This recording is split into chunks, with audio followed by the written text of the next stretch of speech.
Spirit, we thank thee for rain in its season, for gentle winds and merciful clouds, for heat and cold, all adapted by thy love to meeting human comfort and nature's needs. For all of these, thou hast appointed a time so that the beauty and productiveness of thy creation may increase. Let nothing hinder the harmony of the whole, but let man and nature work together to restore the perfection of thy kingdom on earth. I now speak peace and harmony to the elements, that all nature may receive directly from thy hands and fulfill its purpose of beauty and productiveness. In the name and through the power of the one who said it to the waves and winds, peace, be still, and received recognition and obedience. We speak to the creations, let harmony and peace reign supreme within us all, so that it may be so in the elements. Ashe.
I'm in the Mud Woman clan, hey, hey.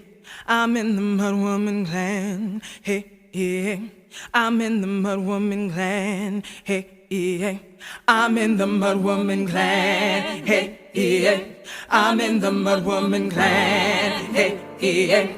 I'm in the Mud Woman clan, hey, hey. I'm in the Mud Woman clan, hey, hey. I'm in the Mud Woman clan, hey, hey. I'm in the Mud Woman clan, hey, hey. I'm in the Mud Woman clan, woman of the earth. I'm in the Mud Woman clan, of divine spirit. I'm in the Mud Woman clan, devotee of the flame movement. I'm in the Mud Woman clan, thanks and honor to the mother. I'm in the Mud Woman clan, mother side of the creator. I'm in the Mud Woman clan, I offer this vow to you. I'm in the Mud Woman clan, to the great mother to earth. I'm in the Mud Woman clan, heal us throughout the Mud Woman clan, the power of this land. I'm in the Mud Woman clan, I'm in the Mud Woman clan, I'm in the Mud Woman clan, I'm in the Mud Woman clan. Your sacred food nourish me. I'm in the Mud Woman clan, top earth's food set me free. Heal my body and my mind.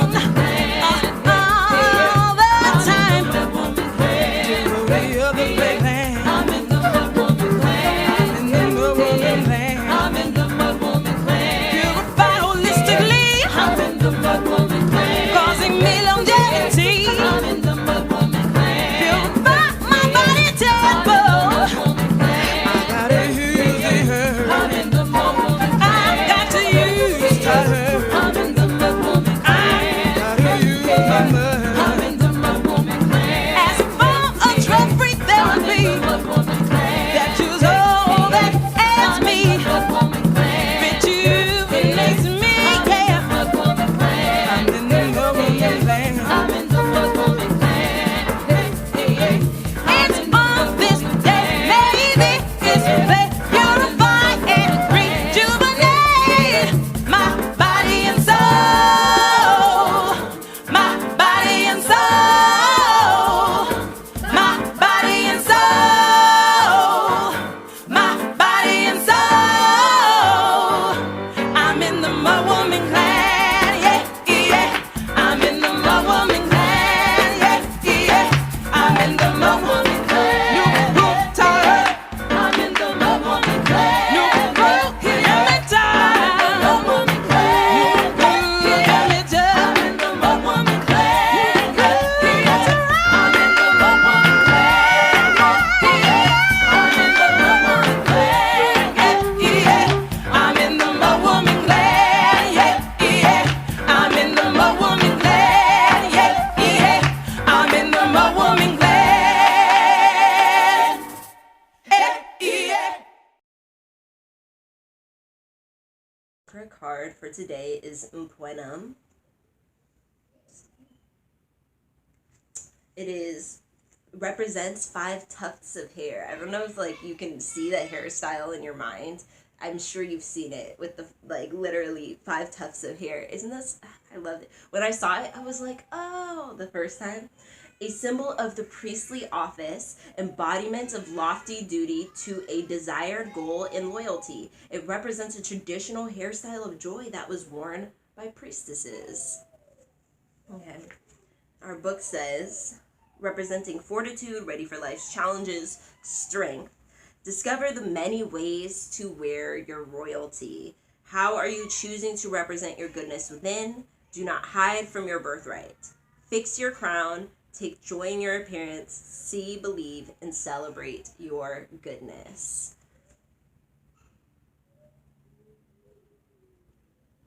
There you go. So I think this one is a really good one for coming back into your power, for reclaiming yourself, for feeling more self-confident about who you are as a person, as, a person in general, as who you are in your community, as who you are religiously, spiritually, however it is that you're really, trying something new or trying to come into who you've always been.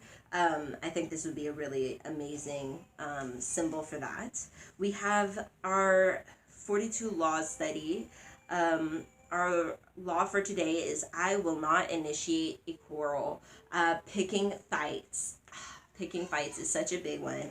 I think it's so funny because it's really hard sometimes, I think, to tell on social media when somebody genuinely wants to know something and then when they're just picking fights, you know what I mean? And you can get sucked into that so quickly, right? But the issue is why do people do that, right? Why do they start things and then just kind of end up, I guess, energy vampiring? I'm going to answer it in the question, but energy vampiring other people to, they engage them and suck them in and, manipulate and degrade and make people committed, right, to something that they never really wanted to know the answer to that anyways. They never wanted to know the answer. And so, it's kind of up to us to notice when we're doing that, when we're being the one who's instigating in a way that we absolutely know is not going to be in any way productive. And in fact, maybe that's the intention of instigating like that, is not to have a productive conversation, but to degrade, to annoy, to take the time and energy and patience from somebody else. This is such a huge waste of time, but we should also think about not just how it's not useful to you, but also from a moral standpoint. Morally, why would we not pick fights with people. I would say that from a moral standpoint, um, you are taking people's good faith that you genuinely did need help or want to know something or want to fix something, and basically ruining it or degrading it down into something that it wasn't. You're, ruining trust, you're breaking relationships, and like I think it's small things like that, like petty shit, like starting quarrels that, and quarrels literally implies that it doesn't really matter. Uh, it just, those types of things I think really break down society in ways that people don't really realize. Like when people go out of their way to hurt other people, when people kind of go out of their way to take things way further than they needed to be, to, drag other people into their misery. Those types of things take a steady toll and start to spread. And as sacred women, that's kind of the opposite of what we're trying to achieve. We're literally trying to lead by example, in a way that's kind, in a way that's healing, in a way that is helpful. Generally speaking, morally speaking, that is the background of what we're trying to do. And so, yeah, sucking other people into misery situations, that means that we wouldn't even be in our center if we were picking fights with people, quarreling like that. I think, and if you'll remember, we've talked about staying in our center before. It's being in the now, not being dragged into, all the emotions of the situation, which can be difficult and sometimes impossible, right? Sometimes that's why we need other healers in our lives, because the situation is too personal or too emotional to ignore, and not ignore, but what's the word I'm looking for? It's just not something that you can separate yourself from to remain in the present, because you're so caught up in the outcome. That's what I'm trying to say. You're so caught up in trying to control that future, or trying to be the one who's applied to that future, that you can't release and allow yourself to be in the present moment, to be in the now, to remain focused on what everybody's needs are in this moment, including your own. So I think, and then that's why I'm saying, yeah, we need to have somebody with us, just in case, for when things happen like that. That's why it's so important to have a group of people that you've come to build a relationship with, that you can just rely on in that moment. And hopefully they're in person, but even just trying to build those relationships online, or having somebody who you trust to pay online, is a huge one. I always look for, if you're just like looking for somebody and you're like, I never know who to trust, I say trust people who, don't talk shit about their customers, who, are honest with their customers, who are willing to tell them things that they've paid to hear. I don't know. I've just, I've seen over the years, I've seen people be like, oh yeah, like if I don't think they're ready, like I won't tell them. And I think that's pretty bunk, like somebody just paid you $100+ and then you're not even gonna tell them because you've decided. It's like, nah, I mean, and then also, people who laugh at their customers' misery or share super personal details, like there's like it's like if you share a screenshot that's like everything's blocked off, and it's like clearly there was permission there, or this is non-identifiable information, like that's never a big deal. But so again, some people will be really serious about that type of stuff, so it's super important. I think Taco was just screaming, but I'm not sure. He didn't make sense and he stopped. Anyways, so yeah, I will not initiate a quarrel. These are the reasons. I think, yeah, if you're in your center, you should not be initiating a quarrel, and we should go over being in our center again sometime soon, which I will definitely do.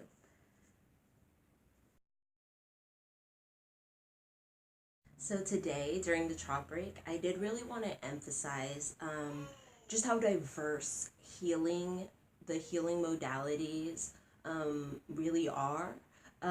Because remember yesterday, or sorry, our last sister circle, I talked about how, your healing tools can be anything from a pendulum to a tarot deck or a some kind of curio divination deck where you're casting something. So depending on your heritage, that could be casting, like I said, curios, bones, coins. You could make up your own, type of divination with those types of things. In fact, most people's, if they're casting something and it's not a traditional modality, for example, if it's not I Ching divination, which is a Chinese divination with those coins with the holes in them.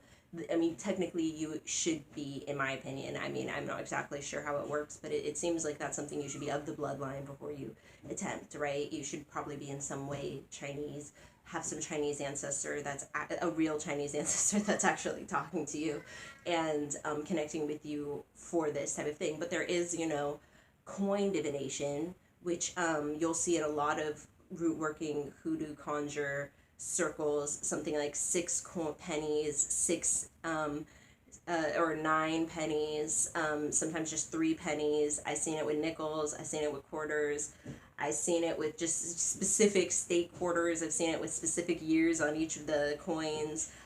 My set of pennies is all from the year of my birth, and I bought them actually because I didn't want other people's energy on them, so I got them special from the mint, or not from the mint, you know what I mean, but they were from the mint, and then a collector had them unopened and was able to pass me on several of the coins.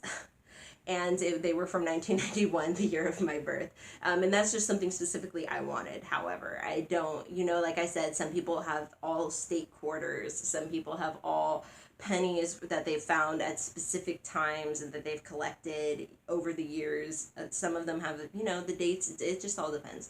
So, and then I also was going to say another form of divination that's casting is runes, right? That's a really popular one that we see. And again, European ancestry is probably necessary, but I mean, if you're in the diaspora, chances are you're about 5 to 10% white anyway. So just saying, definitely I think you can get your own stones and put your own symbols. I think actually that would be so powerful, you guys. If there could be like a set where you could have the Adinkra symbols on little stones, like little pretty stones, and then you could throw them, that would be so awesome, wouldn't it? Somebody needs to make that and then give me one for free for giving you the idea. Dedicate it to me. How about that? Dedicate it to me and I'll buy my copy. Okay, so but the point is that you could be making these. This can be a specific tradition. This can be, something that's just calling you, but you're like, oh, if only I could tweak that a little bit. Like, for example, for me, I couldn't find anybody who I felt could really teach me bone throwing at the time that I made my stuff, right? And so, like, now I've come to see more people, and I'm like, oh, like, I think that person, whatever. But at the time, I was kind of just like, I don't know, I'm not really comfortable making a choice yet. So instead of just, buying a set of bones off of somebody, I don't know if that's even a thing you can do. I'm sure it is. I'm sure there are white people out there selling packaged deals. But instead of, just going at it half-assed and not really understanding, I came at it from a place of, what means something to me, which is how I ended up making my charm set. And so, that's just to say you can be making them out of anything. I have a post, I put it on Facebook originally, and like, I don't know that it ruffled feathers, but I mean, like, it was a little, my tone, you guys, I have a bad tone. Anyways, but I put it on Tumblr. Tumblr loves it. Tumblr loves a good snarky attitude. I miss Tumblr so much, you guys. When Tumblr gets under new management and gets back to their old ways and they stop flagging everything as inappropriate, I will be back on Tumblr because I miss Tumblr and I love it. And Tumblr got my snarky attitude, and that I still get notifications for that post to this day. But this post that I'm talking about is I listed all of these, different ways that you can do divination, because you shouldn't feel locked into tarot. If having a tarot deck appeals to you, that's great. Some people, it doesn't appeal to them, and then some people literally just don't have the cash to be trying to figure out which deck works with them. Because sometimes you really like a deck, you get the deck at your house, and you're just kind of like, like, okay, so this isn't my deck. And you can't really just, excuse me, you can't really just, sadly, what was I gonna say? Oh, you can't just like force yourself. You know what I mean? You can't just be like, oh, everybody else, the Dust to Onyx deck speaks to them. So if it doesn't speak to me, something's wrong with me. You should be able to use a divination deck. You know what I mean? You should be able to use a tarot deck, but it doesn't have to be your biggest strength that you ever had. For some people, picture symbolism is not their thing, because that's all this is. It's deciphering symbols from the pictures and applying it to your life. And for some people, that's just really not your thing. For some people, they require more abstract symbols. For example, using like the leaves, using the wind, using intuition only, using, a pendulum, yes or no. That type of symbolism is clear cut, and that's the type of stuff that's right up their alley. For some people, writing and reading means more to them, so they might put words on strips of paper and pull those out. That's casting lots, right? That's like when you pull it out, I'm pretty sure that's like that was the casting lots. So you see that several times in the Bible. Then there's there's like looking into the glasses, looking into crystals, looking into bowls of water, looking into flames, looking into smoke. There are just so many ways to divine that you should not feel locked in, and then you should also be able to find something that uniquely speaks to you that not everybody else is doing, right? Everybody else out there just consistently, feeling forced to follow other people, when you just need to remember that, you do have so much. And that brings me to the other point of what I really love about this gateway is it shows how diverse everybody really is. When we get to the part where she's talking about the medicine bag, and some people's medicine bag, their healing bag, the bag that they take with them to heal the neighborhood, will have 2 items in it. And for somebody else, that's just not realistic. What they do in the healing community requires another specific set of tools. For example, somebody who does some basic, healing while they're at work may have a pendulum and a crystal on them, or may have a pendulum and a bag of salts, or a pendulum and I don't know why I keep saying a pendulum, but you know what I mean? Like something very tiny. They could have a medicine bag this big, but it is powerful, and they know how to use what is inside of it, and that is all they need. They just have a vial of blessing water and, a crystal stone or a pendulum, or any number of items, a stick of palo. You know what I'm saying? They have a little seeing stone, and that's it. It can be very small. But then on the other side of the spectrum, let's say you're a birth worker, doula of some sort, you're a or womb worker, should I say, is kind of all encompassing of that. But I know each of those kind of takes a different role in the community. Your methods for helping people deliver a child, or heal from child loss, or heal from, you know what I'm saying, heal after childbirth, or prepare their womb to be impregnated, or all those things would require a different set of tools, right? In your tool bag. For reading the womb, you would need your pendulum. For laying hands on the womb, you might have some blessing oils with some nice warming herbs in them that you rub on your hands, and you lay hands on the womb. You may have a belly binding wrap in your bag. You may have a rebozo in your bag. You may have any, you know what I'm saying? You may have little tiny things that can help be comforting, smells, scents. You may have a set of 5 essential oils, from like a good situation to like the worst case scenario, with different smells to gently release, right? We're not trying to make people's eyes burn with cloves. We're trying to very, very gently apply these scents, or get an oud. That's why I preferred prefer getting a nice oud or a perfume mint for this type of thing, or a scented oil or something from somebody who is a spiritualist and like put in that effort for it, because then you don't really have to worry about your essential oil overpowering people, because it's just from like a lotion or something that can be either like opened or closed if it's too much. But yeah, like, so just be careful with scents. That's all I'm gonna say, because I know a lot of people like to just like, it's essential oils, like it's healing everybody. My kids are calming down, and it's like, you do have to be kind of gentle with the touch with that, just because it can really irritate people. And then of course they're not gonna get any of the healing benefits because their eyes are itchy and nose is runny, and they will forever hate the smell of peppermint. You know. So you just do have to be careful with people's olfactoral senses. That being said, yeah, I just, I think this is such a good gateway for really recognizing what your healing modality is, what you should be carrying on yourself when you leave the house, or, you know what I'm saying, what it is that really speaks to you as a healer, what kind of healer you are you somebody who reaches out to the children, are you somebody who reaches out to non-men, are you somebody who reaches out to women, are you somebody who reaches out to people with wombs, are you somebody who reaches out to the men in the community, boys in the community, more masculine things in the community.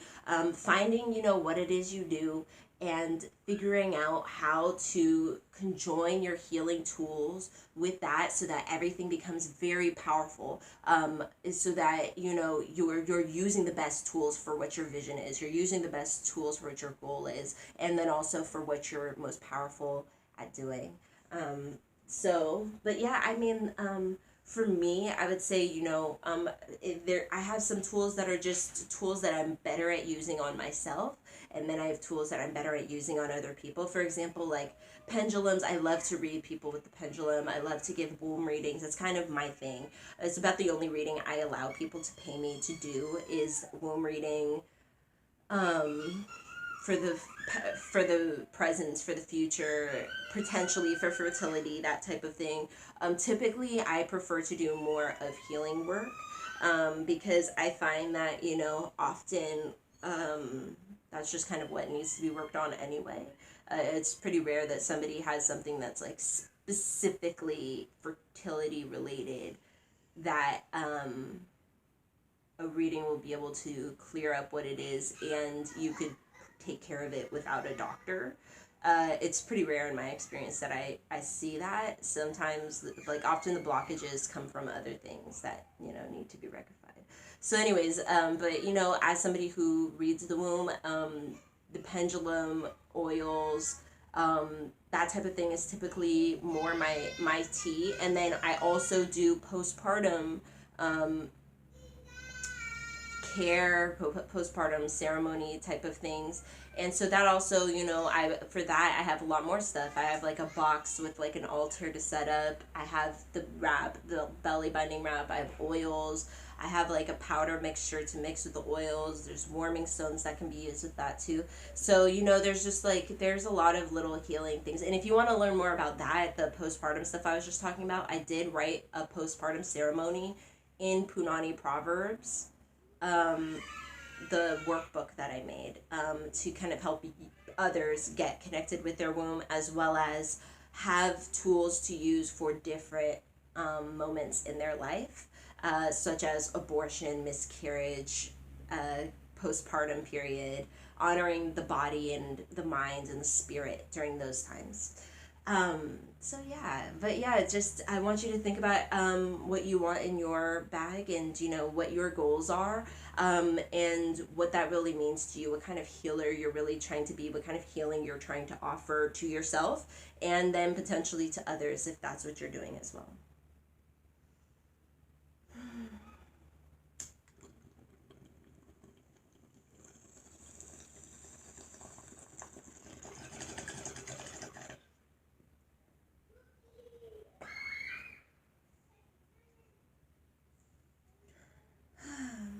Always feels good.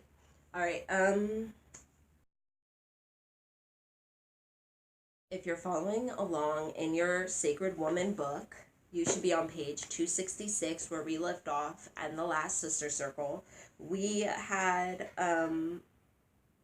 talked about breath and how meditating was our first step. We were supposed to practice meditating with like our stillness, with our prayer, and meditating for that like a 10 to 15 minute period of just stillness and peacefulness. Something fell down over there. Of just peacefulness and stillness, and then we would ask the prayer. We would ask our question. And this was our first step. That's our first step of healing that Queen talks about. Prayer. Prayer, you guys. How beautiful is this? That she starts with the basics, right? This is what I mean by this book is so thorough. She starts with the basics of prayer, and she says in this, and this is perfect for people who are just switching over from Christian purposes, right? This group is for people who are conjure, hoodoo, women, or people with wombs. Are also, this is also directed towards you.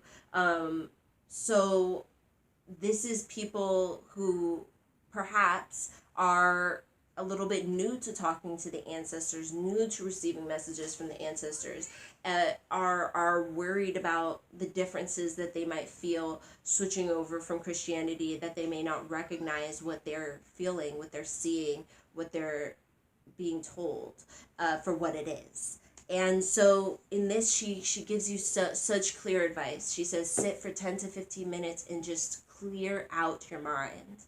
Just clear it out. Then ask your question. And if even after that 10-15 minutes of the first time you asked your question, you don't have anything, we had those 3 things we got to do. Or no, 2 things you had to do. You had to either drink the water, right? You could drink warm water with some lemon. You could just drink some water, get that liquid in you. Nothing replaces water, right? Nothing replaces water. Coconut water does not replace water. Juicing does not replace water. Smoothies, I don't know, whatever they call them at Jamba Juice, shots of lemongrass. None of it replaces water, you guys. Talking about water made me so thirsty. Okay, anyways, so then the second one, and then the lemon also is really good. Lemon's good for a lot of things. You can always put a little lemon in your water. It's okay. Lemon water replaces water. No, okay, it doesn't replace water, but still, you can put the juice of a lemon always in your water, and it does. I think it helps absorb something too. It's good for my kids. I get there, both of them are hiding, and neither one wants to tell me what happened. Okay. So then her second advice after drinking the water is to do your fire breathing. You breathe in deeply, right? She has so many examples in the book of fire breathing. We've done it a couple times together, and then we fall off every time. Every time it starts to build up, I always forget to do fire breathing. We're going to do it today, if I remember by the time I get to that part of the video. Okay, so you do 300 fire breaths, 1 to 300. Just get your oxygen flowing. Feel that light, very lightheaded, not very lightheadedness, very lightheadedness in your mind. Feel there's more oxygen in there. You're a little more in tune with yourself that way. It's a very good way to get a little more it makes it a little bit easier to get in tune with the spirit world when you have a little bit more oxygen flowing in your mind. So then you'll be able to get that inside of you, either with the 1 to 300 fire breaths, or do 25 deep inhalations and exhalations to completely relax the body. And deep ins and outs will also get that oxygen straight up to your mind. So just depending on which one you're more comfortable doing or which one you have practiced more doing, just utilizing your breath, utilizing the wind, the elements of wind, brother wind, right? Now you can turn into the spirit once again and become more of an open channel for guidance. So then you would again get into that peaceful mode of stillness, peacefulness, and ask your question and relax and receive. Um, so right, we talked about how elders used to just sit and rock on their rocking chairs on the porch or in the living room and just meditate and think and ruminate over thoughts and ideas in life, in scriptures, and that's that inner work, right? That's that inner peace, the inner understanding that you come from when you do get still within and you do go for those answers within and allow spirit to talk to you. So here we have the breath and spirit are one. We're going to that part where we left off yesterday. To do your inner work and to be fully alive, breath must be supreme, for the creator and the breath are one. If you have breathing problems and blockages, you have spiritual problems and blockages. Mend the breath and you heal the spirit. Increase your breathing capacity and you increase the quality of your life. Breath is life. Without breath, there is death.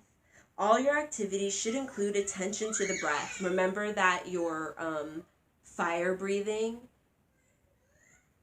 gives you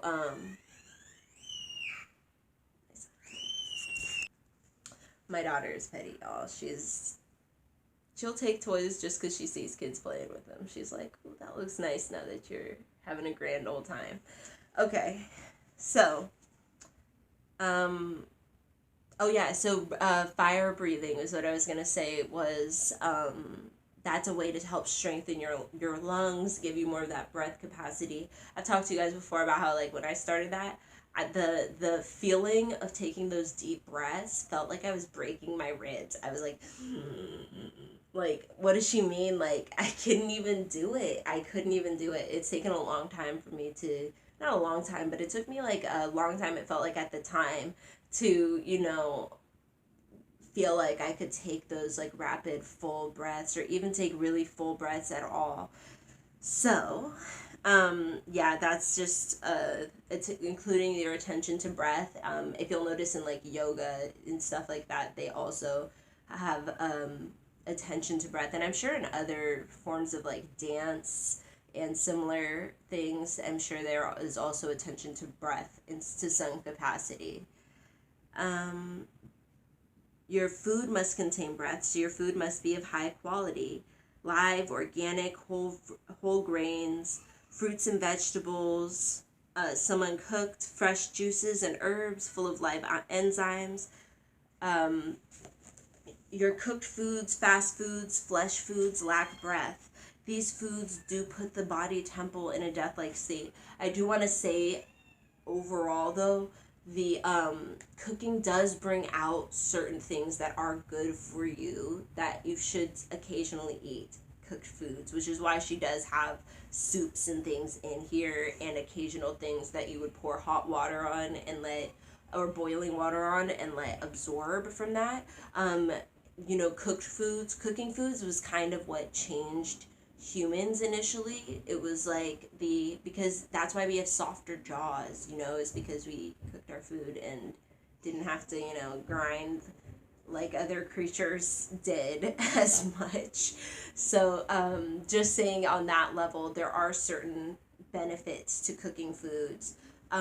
But she does have very, obvious points, not only with, flesh being, lacking in breath. Once you've killed it, it's just in a slow, steady state of decay. It like rots inside of you. There are certain things that, do happen with meat just because it is slower to be digested.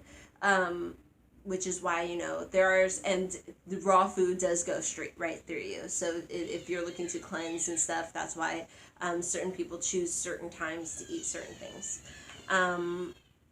There must be breathing space in all of your relationships. They should have free-flowing light and air and room for true communication. Otherwise, toxic associations can lead you to a premature death. Your home must be clean and pure, the oxygen flowing through to support your life force. Inhale and exhale deeply when conducting all of your affairs and all of your circumstances. In this way, you'll be filled with breath, with life. The breath must flow smoothly between the inhalation and the exhalation. Your breath is crucial. The more conscious you become of your breath, the more you feel the presence of the Creator dwelling within you. So, before, during, and after meditation and prayer, keep your breath deep, quiet, and even. If you notice that your breath becomes shallow and uneven when you're around certain people, it may be due to a lack of communication between them and you, or it may be due to their inner negativity or your own. It's best to discontinue your association with them until you're fully empowered with a lifestyle that supports the free flow of oxygen to your spirit despite negativity around you. Once you breathe, your breath or life is strong, you will be able to balance out your interactions with all and every association. For breath is life and peace. She has here an herbal tonic for the lungs, for cleansing and developing strong, balanced lungs. Boil 3 cups of water, turn off the flames, add 1 teaspoon of mullein leaves, as mullein, and 1 teaspoon eucalyptus leaves, 1 teaspoon of freshly juice or grated ginger root. Instead of sugar or honey, use the water of soaked dates or raisins to sweeten this tea, or drink it in its pure form. So we have here, let's see.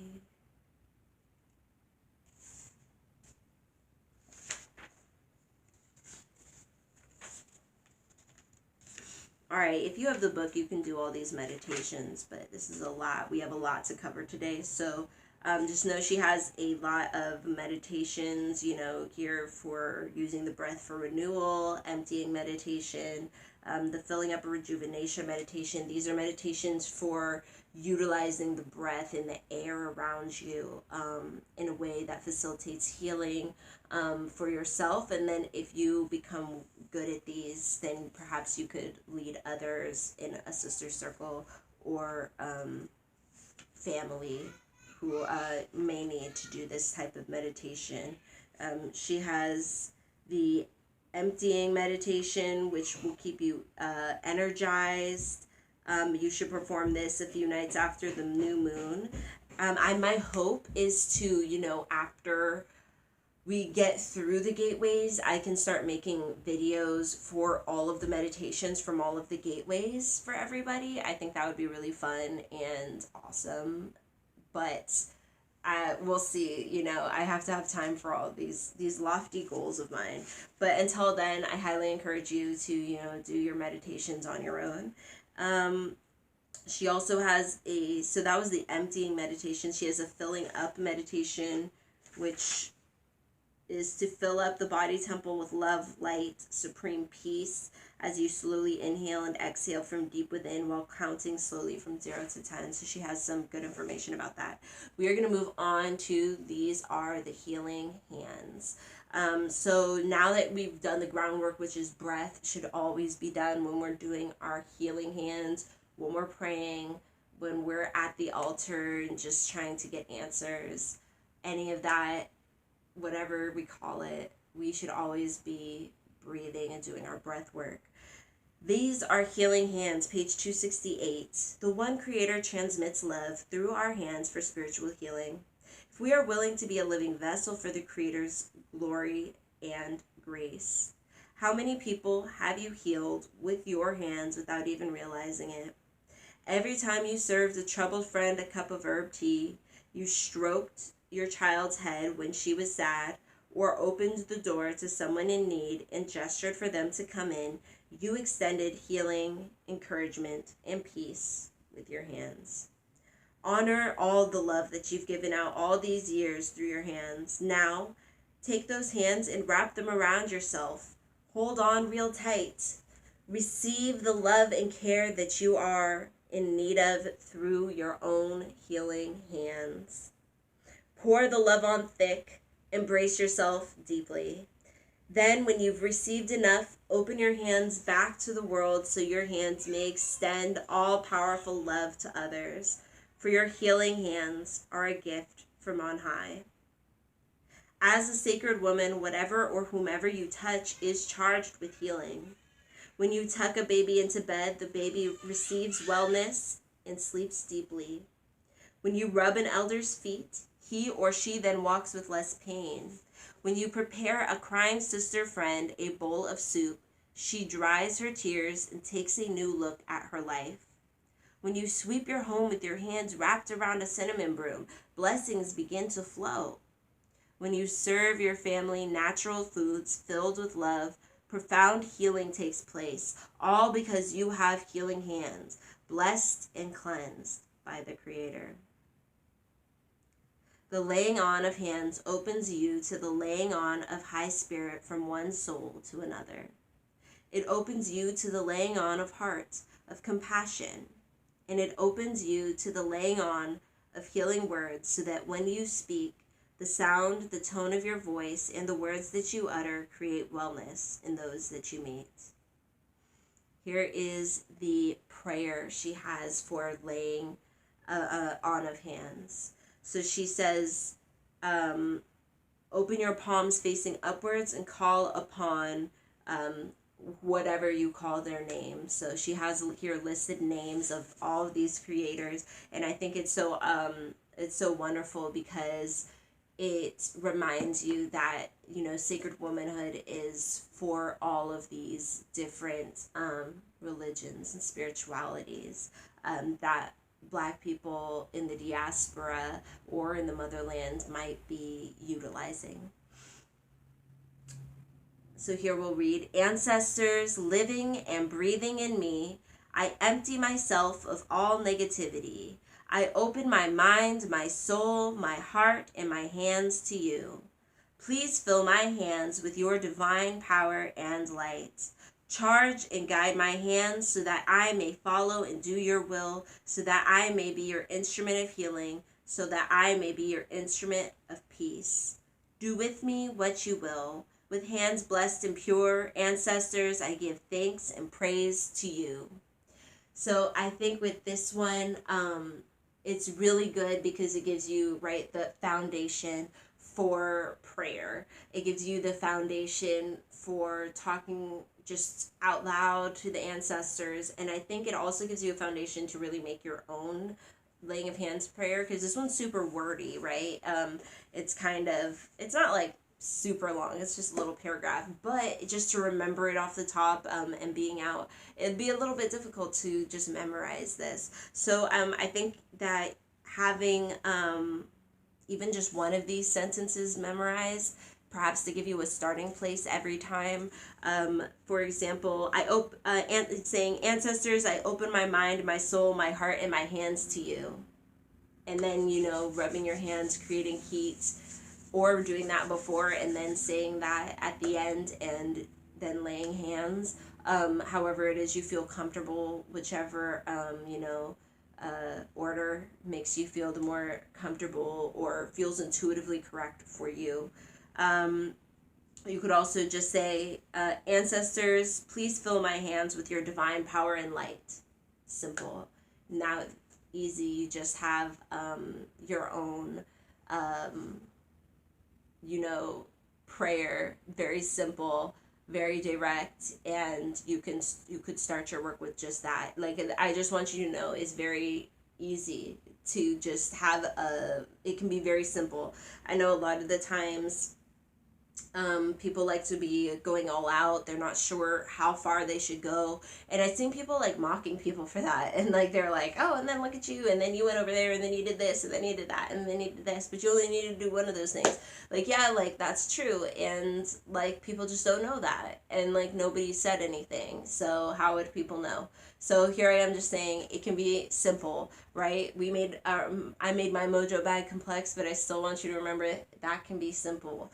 Can be very simple, very easy, very direct, everything exactly. You know what I mean? Same here for your prayer. You just could say, charge and guide my hands so that I may follow and do your will, so that I may be an instrument of healing, so that I may be your instrument of peace. That one is very beautiful, very simple, and easily memorized. And I know a lot of people are like, oh, just say it, just say whatever comes to mind. But it's like, Okay, but in a time of serious trauma, okay, at a time where maybe you're not necessarily the healer of the situation, it's you being affected and you actually need to have something to repeat in comfort of yourself, having something to memorize is powerful, is necessary. And nobody, knocks Christians for saying the Hail Mary when they get nervous, you know what I mean? So I don't see an issue with learning memorizing some of Queen's words here, memorizing some of what she has learned and was able to, convey in this book, because it really does give you those powerful words. And then also keep in mind that it is a very oral tradition. So saying words that other people in the community have been saying before for decades, for perhaps generations, is a powerful modality in and of itself. So I do think it's really appropriate to repeat other people's words, to use others' words as a springboard for your own inspiration, for your own prayers. And really, it makes this sort of connection that's really beautiful within the community. So she goes on to say, these hands are healing hands. Laying on of hands. Here's how to do it if you're taking notes in your grimoire, your womb notebook, however it is you do this. This is probably one that you'll want to take notes on. How to do hands-on energy work. First step, smoke cleanse your space. Smoke cleanse your space. Drink 8 ounces of pure water. That's second step. So hopefully there's someone else with you, but if not, just make this a very cleansing, holistic experience. Do a spiritual wash for yourself and the person who will be receiving the laying of hands with a bowl, small bowl, like hopefully handheld bowl of hyssop water. Hyssop is a very good cleansing herb, and it's traditionally used by Black Americans. And the hyssop water, I think you should be able to find that, like hyssop, and make use of hyssop water with not too much difficulty. But if you don't have hyssop, I think maybe a small bit of salt would probably also be a little bit of a cleanser, but it may not be the right cleanser for what you're doing. It would really depend on exactly why you're laying hands. But you should be able to use, something that you have that's a cleanser in your own cabinet. So, and then like maybe maybe it's a splash of Florida water. You know what I'm saying? Maybe it's something like that. Or maybe it's just water you've prayed over. Maybe that's literally all you have. So just use what you have.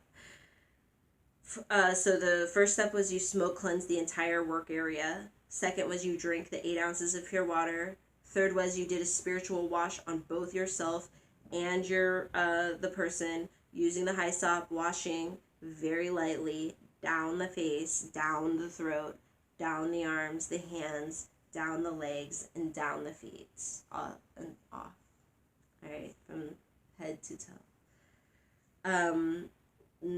Finally, you will be anointing your chakras and the recipients with essential oils of frankincense, myrrh, or lotus, or your own special blessed oil mixture, essential oil mixture, etc. You already know. You already know.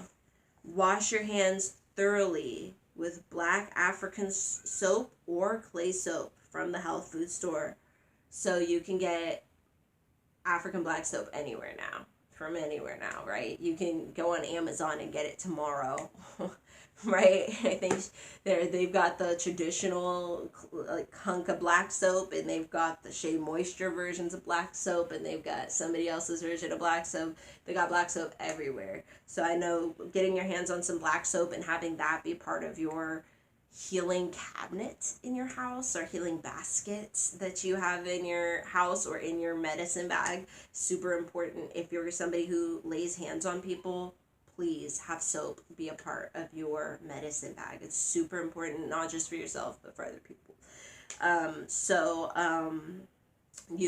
already we see what this person would have in their medicine bag. If they are somebody who is laying hands on people, you will have a little bottle that will have your special blessing water, baptism bowl, right, or washing bowl. You'll have a hyssop water in there, or your equivalent of a diluted water. Should not have straight up Florida water in there. You should have a diluted water in a container that can be given. Okay, hold on a second. And then also the essential oils and some black soap. So, or the blessing oil, anointing oils, however you're going to call it, or whatever it is you have. So, next, after washing your hands with the soap, the African soap or the clay soap, and you wash your hands with the soap and the hyssop water, the remaining hyssop water, you're going to make it have an herbal tea on to boil, and then promptly serve that afterwards. Once the tea is served, the herbal tea is served, your choice, and it perhaps has relevance to what it is you all are doing. Call for the presence of the source of all healing, the most divine, who is indwelling, for the highest good of the person who has requested the laying on of hands energy work. Never do a hands-on work, even at a distance, with anyone who is not giving you their permission. Don't do it. Make certain your own protective energy field is in place. To do this, center and quiet yourself. Visualize yourself completely surrounded by a pure golden light.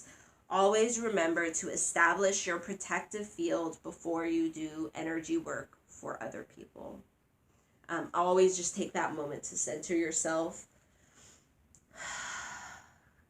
and visualize your protection first. Now breathe deeply 7 times. Breathe in light and healing energy and exhale all blockages, confusion, or doubt that will interfere with the flow. So Queen's number is usually 7, the number of spirit. Keep in mind 9 is also the number of the ancestors. So whenever you choose numbers, keep in mind there are different meanings behind those. And give me a second. I'm going to go talk to my kids. Okay.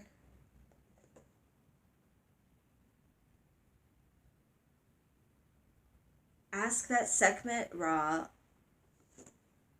if you are into that, light this work through you.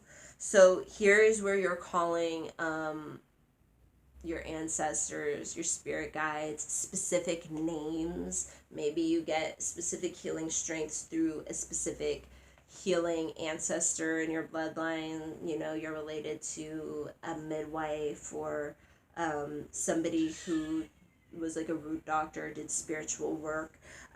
So maybe you're calling a specific name at this time. Maybe you're just calling for the ancestors of something, of a certain type of energy. Maybe you're calling for the ancestors in general that you work with.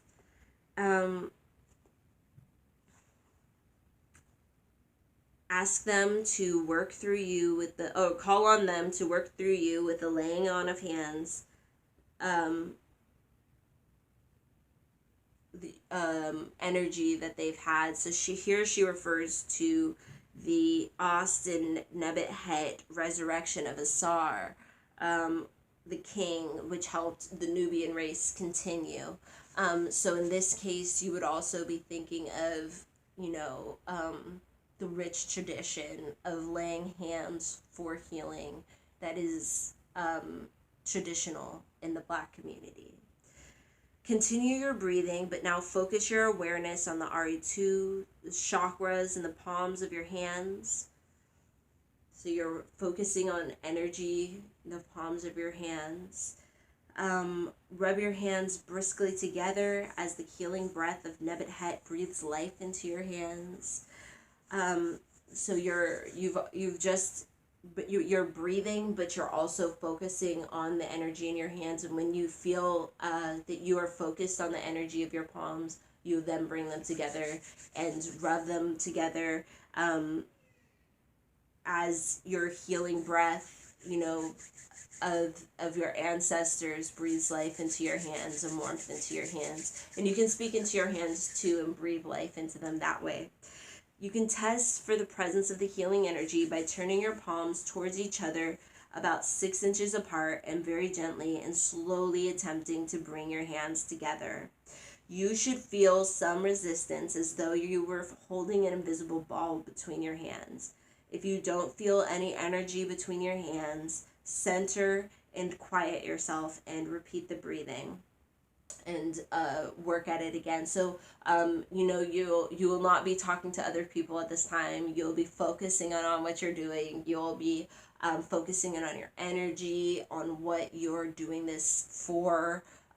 Maybe speaking out loud those things, maybe speaking them strong within your heart, out to your arms, into your fingertips, however you need to visualize it. And just doing it a couple times even, until and taking your time and remaining in faith that you'll get to it when you're in the right zone or in the right moment for it.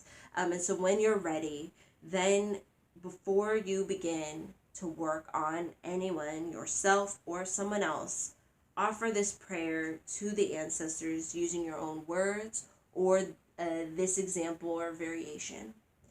Ancestors, allow me to be a clear instrument of your healing energies. I open myself up so that your sacred healing may flow through me to assist in easing the pain and suffering of whoever it is that you're laying hands on, yourself or someone else. May this work assist in reawakening his or her abilities to heal themselves. And then here you can say Tua and Tur, which means thanks to the divinity. You can also say Ashe, which is so it is, right? You can also say, there's a lot of them. There's a lot of them in the book. You can say Amen if that's just how you still say things. Let's see. The first step in working with someone is to do the body scan, using your palm chakras as the eyes to read their energy field. Have them lie down and breathe quietly while you're doing your preparatory work so that they're calm and ready when you begin. Hold your palms about 3 inches or so over the body of the person you're working on so that you can begin.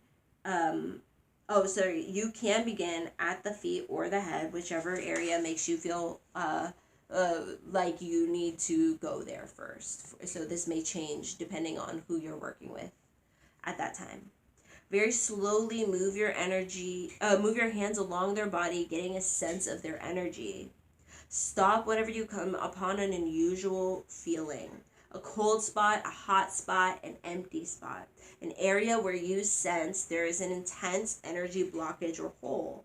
Keep in mind where the unusual imbalances exist and continue your scan until you have covered the person's entire body.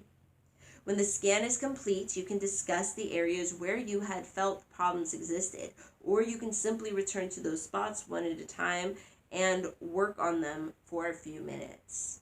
Focus the heat of your hands on a problem area. Some people like to move the energy clockwise with their hands over the spot and then pull up, push out, or draw out pain and negative energy, returning it to Nut, the Heavenly Mother, or to the earth for purification. I really like the idea of returning this pain to the earth, Mother Nature, for purification, because that's one of the ways that you heal crystals or you cleanse crystals, is you can put them in the earth and allow the energy to recalibrate and release that negative energy. A lot of people bury their yoni eggs when they are done with trauma to, you know, give back to the earth and allow them to have some time in the earth to release and purify. So each time that you do this, shake your hands vigorously several times to remove the energy that is being discarded into the earth or into the sky, into the air, however it is that you do this. Each time you do that, when you feel a release or a letting go, a sigh, or a deep breath from the person, your work on that spot is complete. You will sense that the energy balance has been restored or that the work is sufficient for now. And you know what I was just thinking though is like, you know, you can use other elements for purification. So I'm sure, you know, you could have some kind of water and release it to put it in there and then release that bowl to the ocean, or, you know, the stuff inside the bowl to the ocean. You could perhaps have a fire nearby to be releasing into, and so, you know, that time where if it's super windy, I suppose, and it's gonna get carried far away from here, you could try that too. I don't know, I'm just trying to think of something with the wind there. But anyways, you can use a lot of things for purification. The earth just seems very accessible. You know, there will be sand beneath you, there will be dirt beneath you, there will be all those things, you know. When you feel a release, a letting go, a sigh, or a deep breath from the person, your work on that spot is complete. You will sense that the energy balance has been restored or that the work is sufficient for now. Don't overactivate any one spot. You can return to it later if necessary. Remember, energy work is powerful and you don't want to tire out the person you're working on or yourself. Self-care, y'all. Make sure you're not hurting yourself trying to heal other people. Repeat this process for the major problem areas that you encountered in the scan. Never work for longer than 45 minutes to an hour. Definitely time yourself and make sure you're not overworking your body. Schedule several sessions if it's that much to do. You know, it's just not fair for you to be it's not, you know what I mean? It's not Tattoo God or whatever that show is, tattoo for 8 hours straight. No, like, you know, you don't have to do like healing energy laying hand work for it. That's very wild. Either you guys need to be taking turns. No, I mean, even then the other person shouldn't be doing that for that long, because, you know, their body could, like she said, get overworked. Just wouldn't, you know, it's not right. So if images arise in your mind, or the person you're working on tells you they're seeing a scene of some sort in their mind, have a conversation about that. You know, you can tell them about what you're seeing. They can tell you perhaps about what they're seeing or sensing. You know what I mean? This may be a hidden memory of trauma from this life, or perhaps even a past life that's coming to the surface to be released. The body remembers major injuries even from life to life, but when the memory comes to consciousness, it can be released along with pain and difficulty that it may have been causing. For example, a person may have suffered from a stiff shoulder that has ached for years and years with no relief, but then they discover in a past life someone ran them through the shoulder with a lance or a sword and they died from this wound. This recall can release pain in the present life once and for all. As the session is ending, call upon the divine to fill this person with a sense of Mat, or harmony, Hotep, and Nefer Atum, illumination. Say this out loud.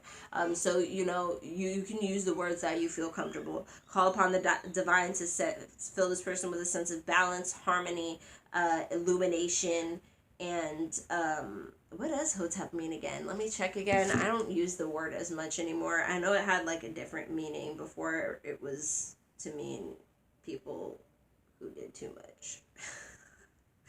That's accurate. I remember maybe it was a greeting. I feel like in a lot of shows it was a greeting.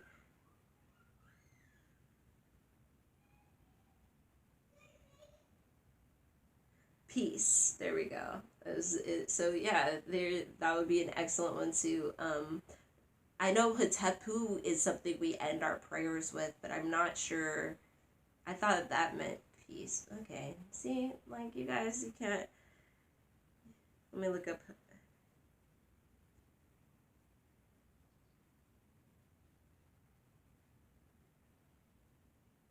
Don't trust me, you guys. Don't trust me with anything. Don't trust me with these Egyptian definitions. Okay, see, Hatepu does mean peace as well. Okay. I'm like, are these two words? I'm like, don't steal Hatepu from me. I thought I knew that one. All right, so yeah, they both mean peace. They mean peace, to the end of whatever you're doing, or peace to whoever you're talking to. So there you go. You can use, give them ask the ancestors, fill this person.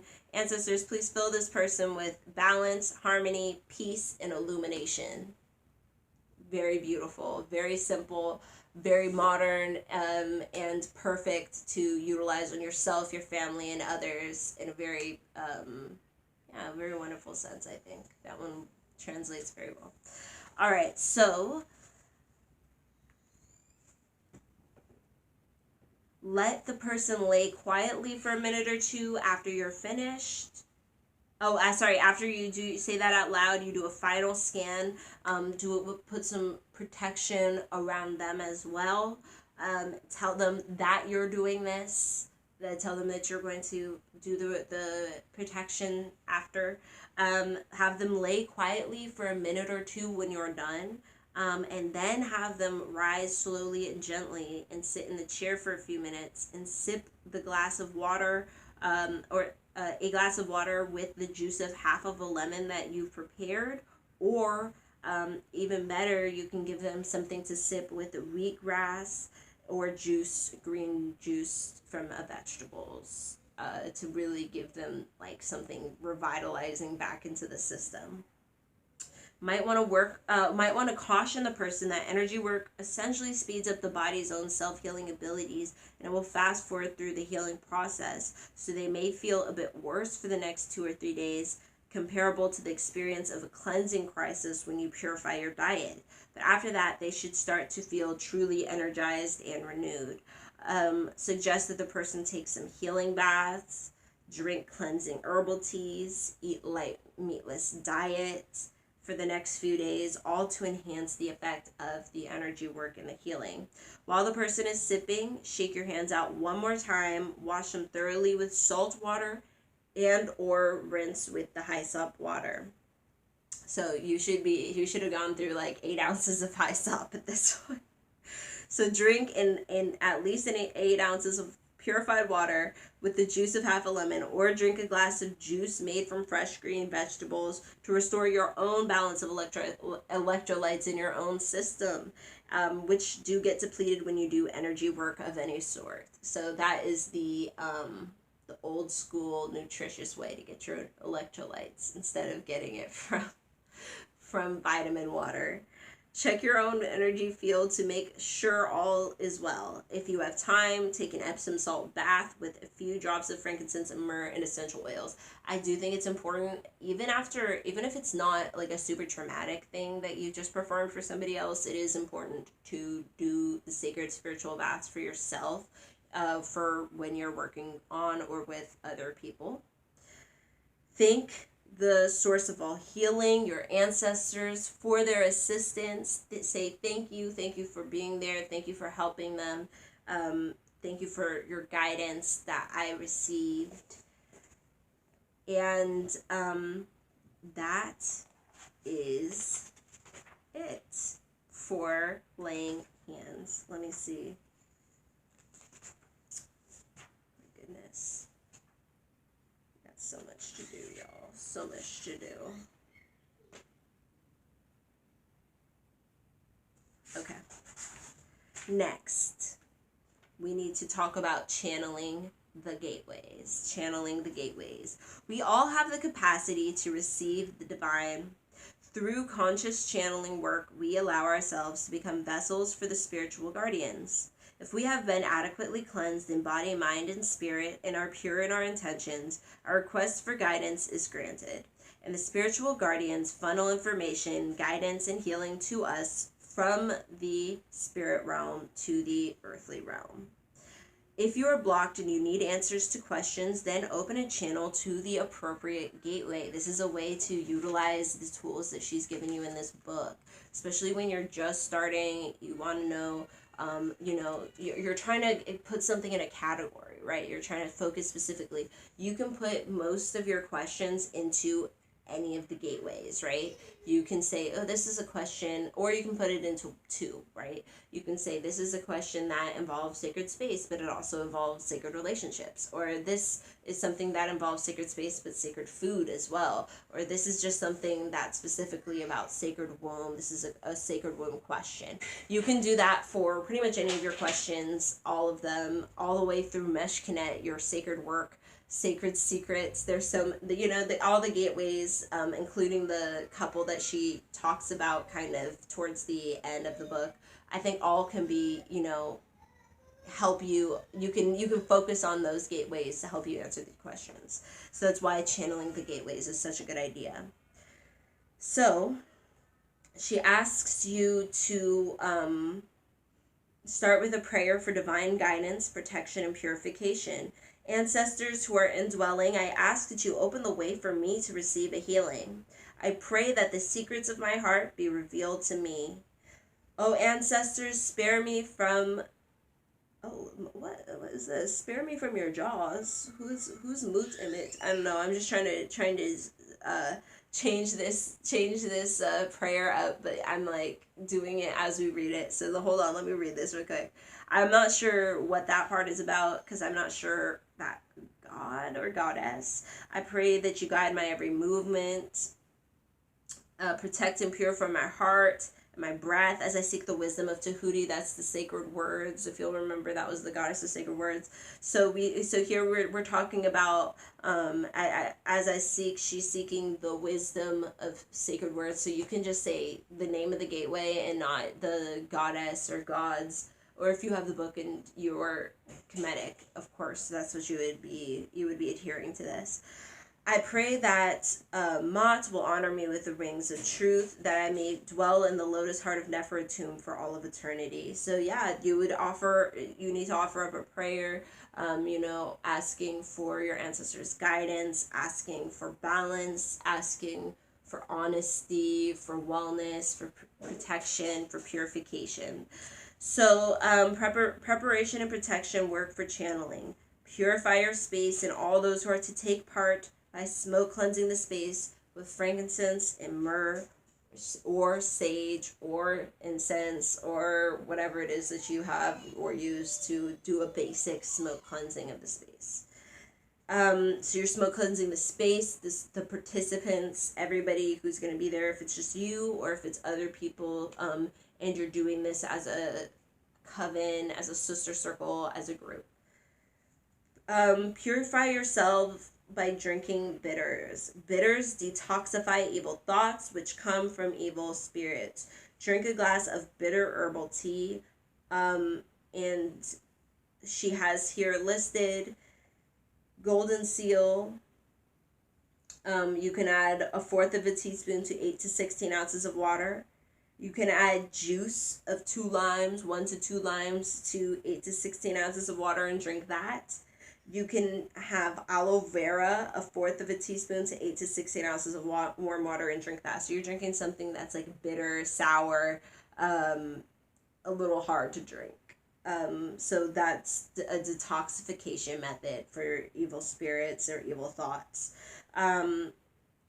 Avoid golden seal if you're pregnant or trying to become pregnant or breastfeeding. Prepare for Nefertum lotus bath formula. So that's illumination, right? Is Nefertum. Combine 1 quart of distilled water or rainwater, 3 to 4 drops of frankincense and myrrh, 2 essential oils, 2 drops of lotus essential oil, and 2 tablespoons of hyssop essential oils. You can also use the actual herb forms and soak and create a bath in that way. So to channel, but you should probably take all the like twigs and stuff out maybe before you pour, just for helping with cleansing. Okay, so to channel, lay down on your back, sit in a chair, close your eyes. Begin to call your guardian. The guardians that you call upon are all indwelling divine aspects that you can tap into whenever you need. So you're tapping into your inner self, you're tapping into the ancestors, which are indwelling and part of your bloodline. You're tapping into what you already have, what's already accessible to you, and opening yourself up to those answers. Begin breathing full body breaths, slowly inhaling on the count of 4 and exhaling on the count of 8. Do this several times until you're completely relaxed and centered. Chant the name of the guardian or the gateway who rules or represents your quest several times until you are one with the indwelling spirit of that gateway. Channel it, chant it, become one with the thought of that gateway, with the concept of that gateway, with what is your envisionment of the best possibilities of that gateway for you, or just in general, that you want applied to you.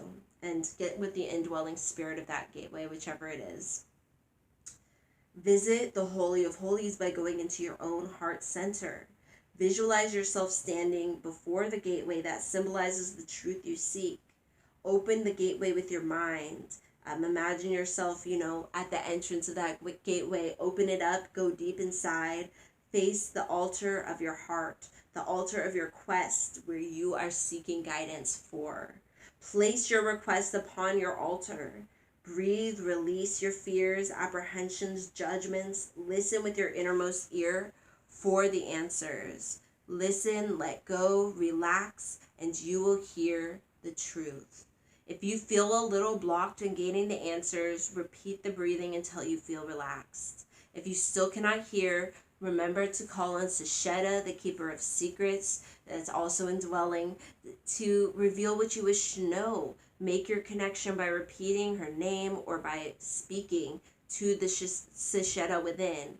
Say, divine inner guidance, I ask that you reveal the secrets of my heart so that I may heal or so that I may grow. However it is, you're doing this. She says, notes, for advanced initiates, determine which gateway you need assistance from. Call inwardly for the guardian as you face the altar of your heart. For example, you can call for Mott to speak through you if you're having a Mott issue of finding out the truth. Call to us to speak through you if your question is about relationships. The guardians of the gateway will speak through you according to your needs. They will speak through your mind or your mouth on your behalf as they bestow answers to your questions from within. So here is the same thing with your ancestors. You can call on your ancestors to speak through you for truth, for this, for that. And really feel like that's something you can call upon, and have speak through you so that you do have actual spirit speaking through you. Like, it shouldn't be just some like sarcastic like, ancestors take the wheel, speak through me now, and like you better leave before my ancestors tell you what they think, like, not just that type of stuff, but for real, honestly, you really want to infuse the situation through with spirit. This is a very excellent tool to remember. So departing from this channeling, once you've received your answers, you're then to return from your innermost journey to the Holy of Holies, the altar of your heart. Begin to inhale and exhale deeply and fully. With each breath, you can say Tua Ntur, Tua Mat. Thank you, divine. Thank you for the truth and balance. Thank you, ancestors. Thank you for the truth and balance. Thank you for the divine wisdom. Give thanks to the guardian of the gateway where you received guidance. Or you may simply always say Tua Ntur, which covers all the indwelling aspects of the divine. Now that you have returned to the more material world, you should stretch your body with gratitude, for the journey is now complete. The level and depth of your channeling depends on your ability to be in a state of divine detachment. In this state, you are unafraid of knowing the truth, for the truth will set you free. Only through Mat, truth, can you experience Kepara, transformation, leading to Sekhmet, healing. I think that was a really good way of saying what I was trying to say early, that divine detachment wherein you are unafraid of knowing the truth, right? I think sometimes the situation so many of us get caught up in, it's because we are we are afraid to know the truth. We are not wanting to hear those things that are so terrible, and we're trying to create a different truth, a different future, a different reality. And that is what throws us off of our center in that way. So she says, if you need to unblock your healing powers, we're on page 272 now. You can say, when you need your healing power to come through, you can say, oh, spirit of, and she says here Yamaya, but I mean, obviously, you shouldn't just be calling on Yamaya, or, especially if you're just somebody who does ancestral veneration. I don't see why you would. So she says, so we can say, oh, ancestors, bring forth my Kepara, which means transformation. Oh, ancestors, bring forth my transformation. If for any reason you are unable to send out healing, then cleanse, meditate, and pray. There's a part of you that needs to purge deep within. Examine yourself for anger and depression. Are you using the evil eye on anyone, holding on to vengeful thinking? Are you putting yourself down, blocking another sister's good? Are you putting dead or processed foods in your mouth, drinking from depression, smoking from habits, eating flesh because you say, this is how mama raised me? Are you being impatient with children, cursing your husband, eating or sleeping to suppress emptiness? All of these things block our ability to heal ourselves and others. If you desire to change your attitude, thoughts, and actions, repeat the following daily or often as needed. I have destroyed my defects. I have made an end of my wickedness. I have annihilated the faults that belong to me. I myself am pure. I am mighty. I really think that's such a good thing to say. And then also, ancestors, bring forth my transformation. That's such a powerful one to just call out during the day when you need it. She did put a little asterisk on the evil eye thing and said, the evil eye can be used only in matters of life and death, for if the force behind it is strong enough, it can destroy an unrighteous enemy who is genuinely threatening your life or the life of your family. I don't even remember reading that before. Good for Queen. Good for her for mentioning that, because it's so true. If somebody is trying to destroy your life, if somebody is actually threatening you, if somebody is actively trying to harm you, the evil eye is very powerful. It is very sometimes necessary. Utilizing not just the evil eye, I mean, I'm using that as like a generalized statement to say returning work onto people, returning energy back on people, sending, mirrored energy back to people, or even, taking it to the next level with people, putting them in a jar, or however you need to do it, however you call it. But really having to put in that work against somebody because they're trying to actively harm you is sometimes necessary. But it should be through a serious situation. Like you've tried already to pray the good in them. You've tried to sweep them some blessings. You tried to be cool with them. It's been years now. They still hate you. They're still thinking about ways to like kill your kids. They, get you fired from your dream job. I don't know. They're trying to do something to totally ruin your life and will not stop. There's just measures that need to be taken. We're not Wiccans. All right, so she has this beautiful little piece here called Who Says You Can't Be Your Own Doctor? I totally agree with that. Moving on. We have page 274, Healing with Water. We're healing with all the elements. We got the breath, the air. Then we have the ether, basically, with laying hands. We connected with the ancestors. Now we're healing with water. She has healing with water is one of the most powerful transformation methods. It puts us in the flow of the spirit and energy of the earth, whose surface is 2/3 water. Let me see something real quick. Okay. Doing meditations, self-healing in the showers, baths, pools, ponds, rivers, and the ocean, all of it is restoring, cleansing, and purifying. We are ourselves 60% water, and being in the flow renews us inside and out. So she has here a beautiful healing bath by Baba Ishangi, I believe. This is a purifying spiritual bath, release, and renewal bath. So definitely jot this one down in your grimoire. She says, in the summer of 1984, Baba Ishangi, a Yoruba priest, African historian, if you are somebody who reads books about African traditional religion written by Black people, this name probably sounds a little bit familiar to you. Um, he and vegetarian for over 30 years, prepared a spiritual bath formula for me that helped me clear my path, cast out fear and negativity, and open the way to many blessings in life. Baba Ishangi, along with the whole entire Ishangi family, was honored at the UN for excellence in the teaching and spreading of African culture and dance. This extraordinary family has earned worldwide acclaim. This is how Baba told me to take a spiritual bath. First, prepare a quart of spiritual wash using rainwater or purified water. Temperature of the wash should be cold or room temperature. Cold is really refreshing and adds a very wonderful element to your spiritual bath. I'll just say that. Add to this approximately 1 tablespoon of raw honey to the water for sweetness. Cinnamon is optional. Cinnamon is like gets it jumping. It's like a spice, it's hot. So it will get things moving if that's like what you need in this. And add a handful of hyssop leaves to this water. So remember what I said, you can use essential oils, but you can also be using the actual dried or fresh leaves for things. Cover the mirrors in the bathroom. Burn frankincense and myrrh to purify your condition. Add cinnamon to sweeten your situation. So that is, she's talking about smoke cleansing in the bathroom. So you've covered the bathroom mirrors with towels or pinned up, a sheet. You've made your spiritual wash. It's just cold.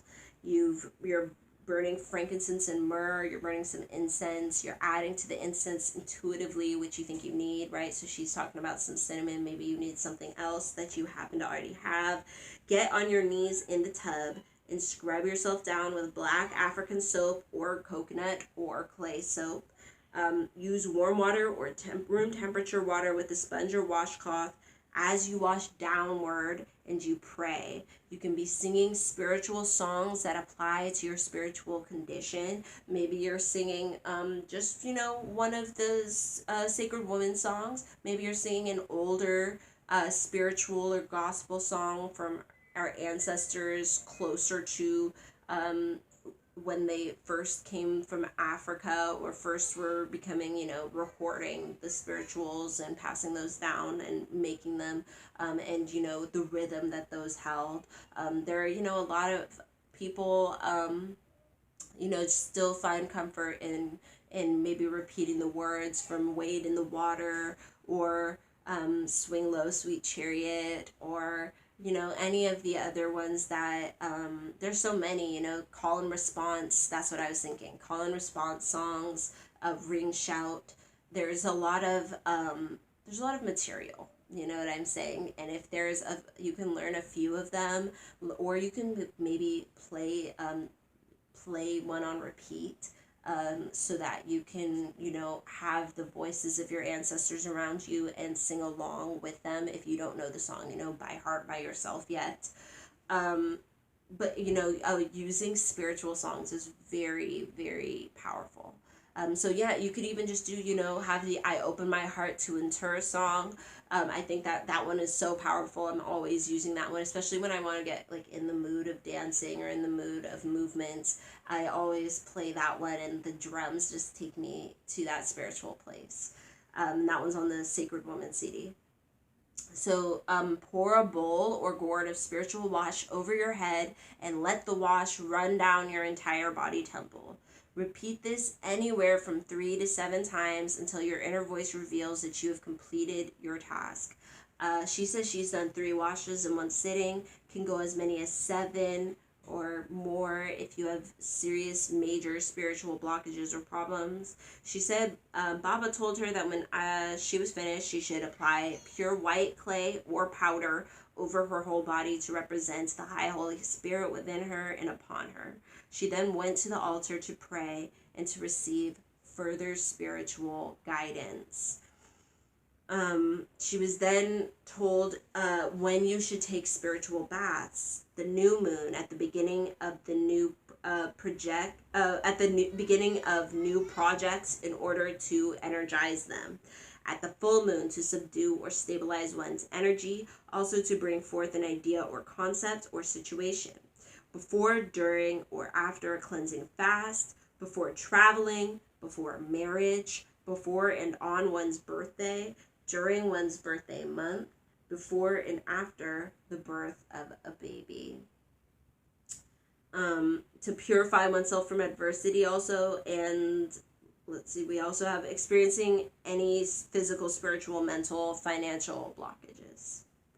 I've been blessed to have assisted Baba Ashangi in countless spiritual baths that were given at the Hele Self Center in my early years as a vessel for healing. After he performed the baths, he would give the person a very clear and concise spiritual reading. I recall that Baba would fast during his readings to stay in spirit, even though readings could last 5, 6, even 8 hours. He would drink only an herbal brew with black strap molasses in it.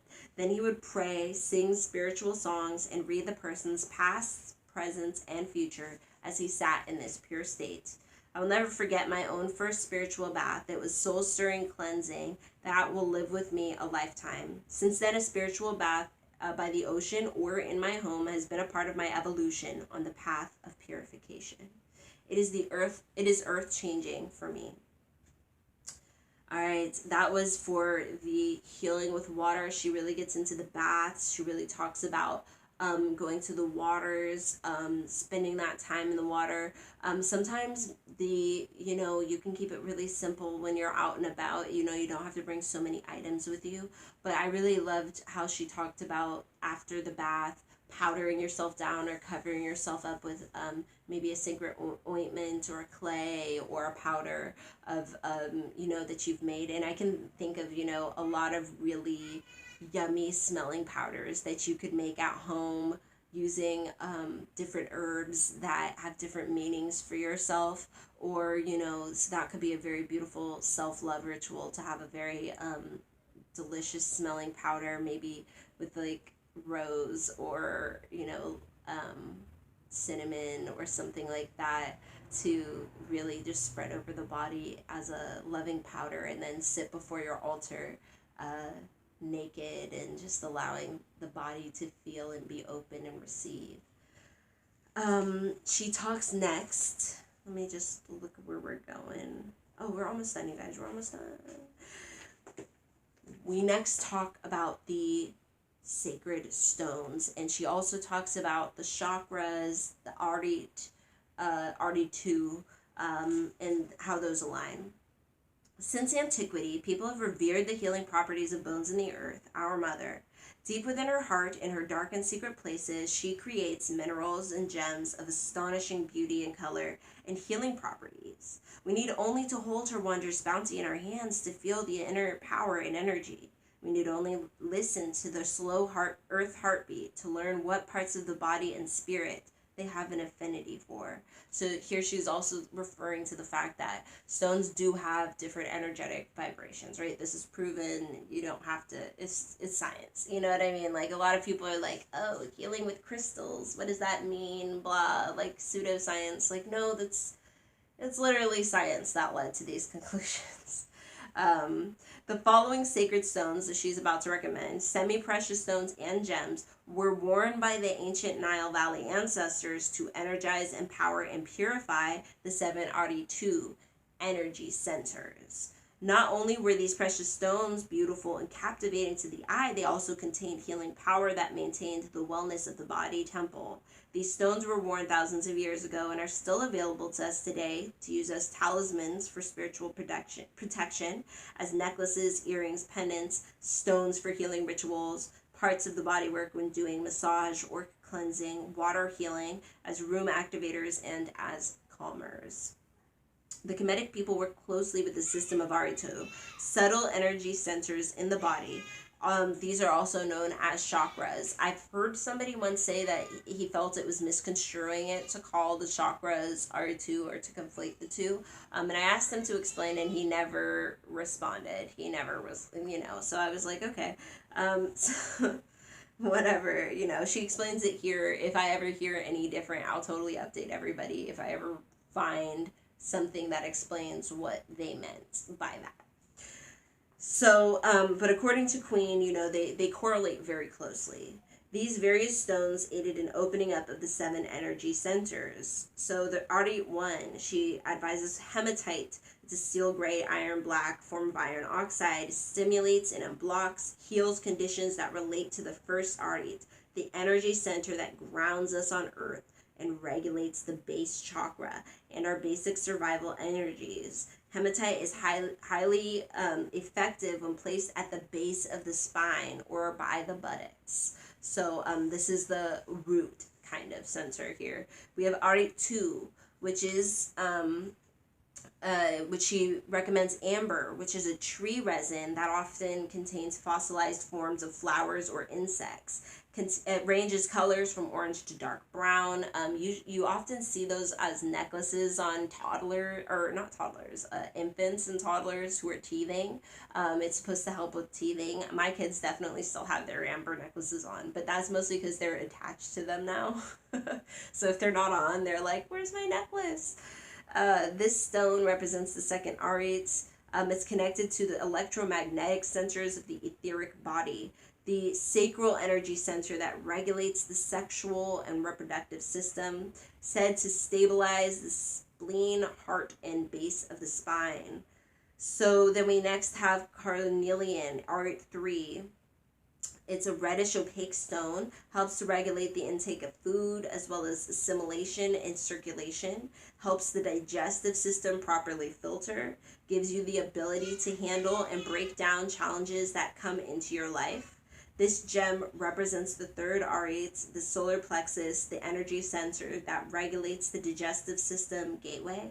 I'm going to try and find a picture of the Ardite to put at the end of this sacred women gateway studies. I'm going to see if I can find a picture to just put in the video at the end of this clip.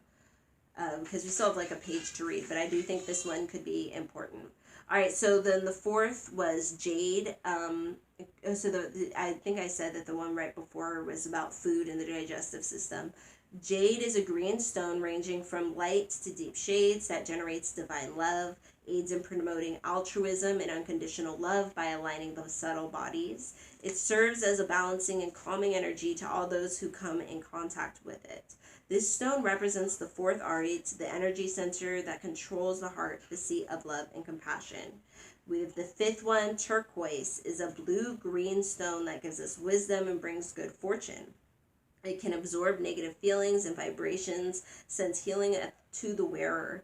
And it's funny, turquoise is a healing stone for a lot of communities. I know, obviously Native American communities definitely have that now, but it was used to trade with different, not just the ones in like New Mexico, Arizona, but here in California, people traded down into South America a little bit. People traded with turquoise, and, and here we have Egypt also used turquoise.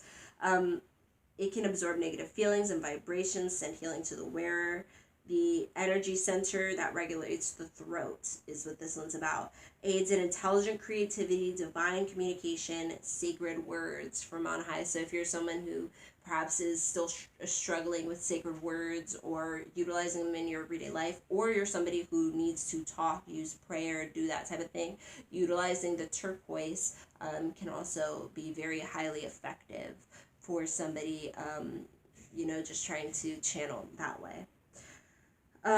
6, Ardite 6, lapis lazuli is a deep blue stone that stimulates love and beauty. It helps illuminate the mind, builds a sense of unity in man and woman, or I guess in that sense, masculine and feminine. Perhaps you could also use it for that. This stone is known to have healing, curative, and purifying properties. High vibratory spiritual color opens capacity for inner seeing and prophetic visions and clairvoyance. This stone represents the sixth Ardite, the energy center in the forehead between the brows. First eye activates the high spiritual mind. Finally, we have Ardite 7. She recommends amethyst quartz for dispelling anger, rage, fear, and anxiety, aiding in eliminating pain and cleansing the body temple. purifying the lower natures so that you can reach Asar, higher consciousness. This gem represents the seventh Ari, the energy center that regulates the crown of the head, the gateway of the highest spiritual knowledge and union with the divine. Finally, we are going to, actually, I think we're going to leave intuitive healing for next time because, actually, no, you know what?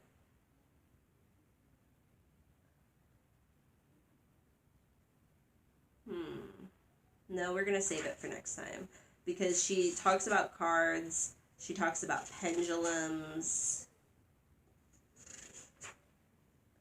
Oh my goodness. Yeah, she talks about cards and she talks about pendulums. I don't know. It just seems like a weird thing to break up into little pieces. So I think we're going to end there for the Sacred Women's Cities. I know that took so long. That was a lot. It was a lot. How long have we been talking? An hour and 15 minutes. But I hope you learned a lot. I hope, this really gave you some concrete tools to applying some of this stuff to yourself to start, and then perhaps to others. Perhaps you have somebody else who's learning with you or who would be willing to work with you as you learn. And so that would be a wonderful thing.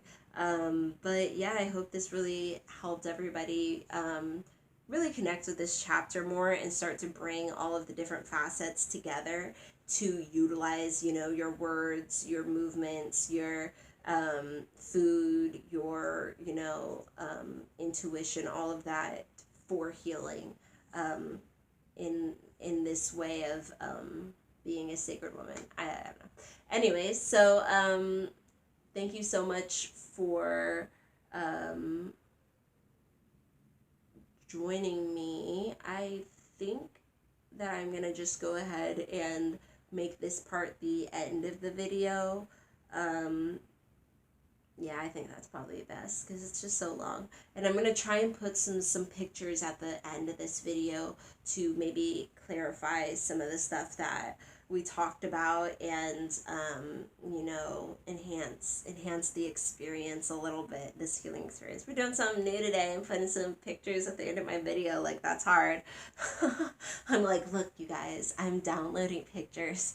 I'm so excited for myself for thinking of that. Anyways, you have a wonderful, wonderful, wonderful weekend. I will see you guys next week for the Sacred Sister Circle. Please subscribe so that we can go back to going live and I don't have to keep making videos. This is why it's taking me so long, is because I have to do all this stuff and I'm just not that great at it yet.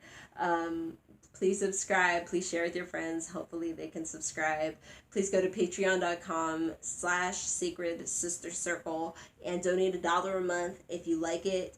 That dollar not only tells me thank you for making these videos, but it also gives you free access to a bunch of articles, stories, PDFs, books, tools that you probably want. I'm just going to say this. I bet you want some of those PDFs. Also, there's a set of cards, the goddess cards that I made, that's free for anybody who's ever donated, even just $1. And yeah, so you might want to check out all those goodies, spend $1, see what you get. And until next time, may your ancestors and spirit guides be with you at every crossroad.